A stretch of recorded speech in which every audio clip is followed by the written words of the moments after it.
Hello everyone, আসসালামু আলাইকুম। আপনারা সবাই কেমন আছেন? আলহামদুলিল্লাহ আমি অনেক ভালো আছি। আজকে আপনাদের মাঝে আরও একটি নিউ ব্লগ নিয়ে চলে আসলাম। আজকে আবারও চলে আসলাম খালুকে দেখতে মেডিকেল। আমরা সবাই, আপনারা দেখতেই থাকেন, আমার পাশেই থাকেন। তো আমরা 2 তলাতে চলে আসছি, এখন যাব 3 তলাতে। এই তো আমরা 3 তলাতে চলে আসছি, এখন 9 নং ওয়ার্ডে যাব। আপনারা আমার সাথেই থাকেন, আমার ভিডিওটি দেখতেই থাকেন। ভালো লাগলে একটু লাইক করবেন, কমেন্ট করবেন, সাবস্ক্রাইব করে ছোট্ট বোনটির পাশে থাকবেন। আর এই তো একদম নিরিবিলি, কোনো মানুষ নেই।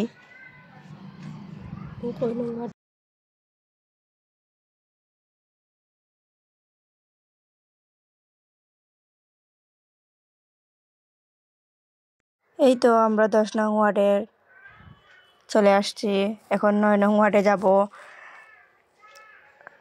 আপনারা আমার ভিডিওটি দেখতেই থাকেন।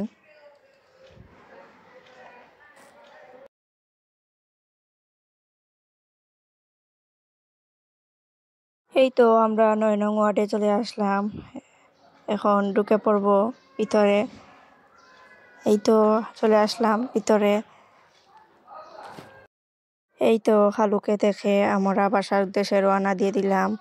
খালু আগের চাইতে এখন একটু সুস্থ আছেন।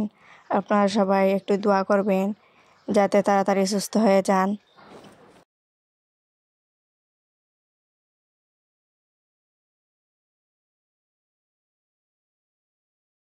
এই তো মেডিকেলের ভিতরে অনেক মানুষ।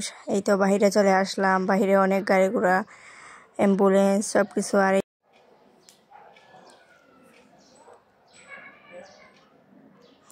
এই তো মেডিকেলের সামনে চলে আসলাম আমরা। এই তো অনেক গাড়ি, অ্যাম্বুলেন্স, আর এই তো মেডিকেলের সামন। আর এই যে অনেক সুন্দর ফুল, একটু আপনাদের সাথেও শেয়ার করে নিলাম। দেখতে অনেক ভালো লাগে, রাতের জন্য কি একটু অন্ধকার। এই তো এখন রিক্সাতে উঠে বাসায় চলে আসবো। আজকে এ পর্যন্ত, সবাই ভালো থাকবেন, সুস্থ থাকবেন। আল্লাহ হাফিজ, আসসালামু আলাইকুম। ভিডিওটি ভালো লাগলে অবশ্যই একটি লাইক করবেন, কমেন্ট করবেন, সাবস্ক্রাইব করে ছোট্ট বোনটি